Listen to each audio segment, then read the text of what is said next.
Il est question, entre autres, du programme AEC en cybersécurité, de cybersécurité au sens large, du côté du collège Montmorency.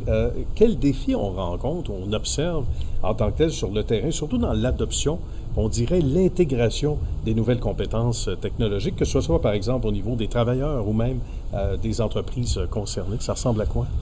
Je dirais le principal objectif, c'est qu'il y a peu de main-d'œuvre spécialisée en cybersécurité.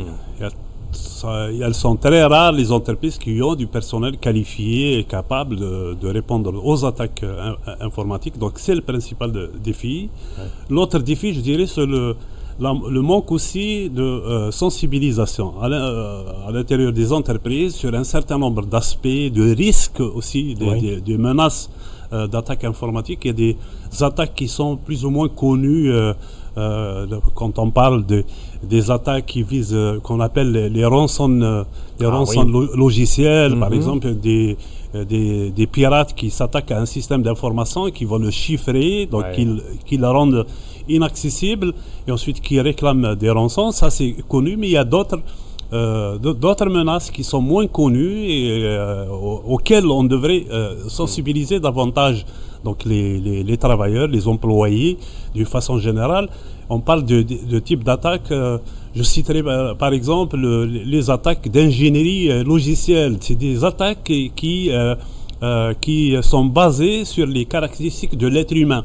Donc un être humain, par exemple, il a des caractéristiques, par exemple la compassion.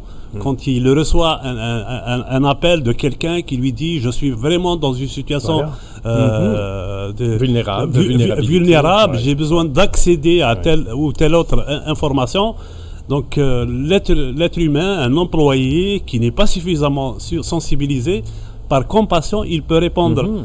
Donc, il peut donner des informations alors qu'il ne le devrait pas. Voilà. Autre exemple, quelqu'un qui reçoit un coup de fil de quelqu'un qui se présente comme le PDG de son entreprise avec un ton fort, qui réclame. Donc, il dit « je suis coincé à l'extérieur, j'ai besoin d'accéder à mon compte, donc j'ai besoin d'avoir accès. » Donc, un technicien expérimenté qu'on a recruté le mois dernier, insuffisamment formé aussi, donc il peut céder à ce genre de type de vol d'informations. Et c'est ça aussi un des défis en matière de cybersécurité. Et il y a l'intelligence artificielle dont on pourrait parler dans un autre topo éventuellement ensemble, qui entre dans la danse. On personnifie la voix d'un personnage, d'un proche souvent, et là on parlait de vulnérabilité. Donc, comme quoi il faut que les gens à l'interne au travail et que les formations soient adaptées aussi parce que ça fait partie de l'actualité. Merci beaucoup, Al. À la prochaine. Dialogue Techno est un projet soutenu par la Commission des partenaires du marché du travail dans le cadre du programme Évolution Compétences Innovation, en collaboration avec la Chambre de commerce et d'industrie de Laval.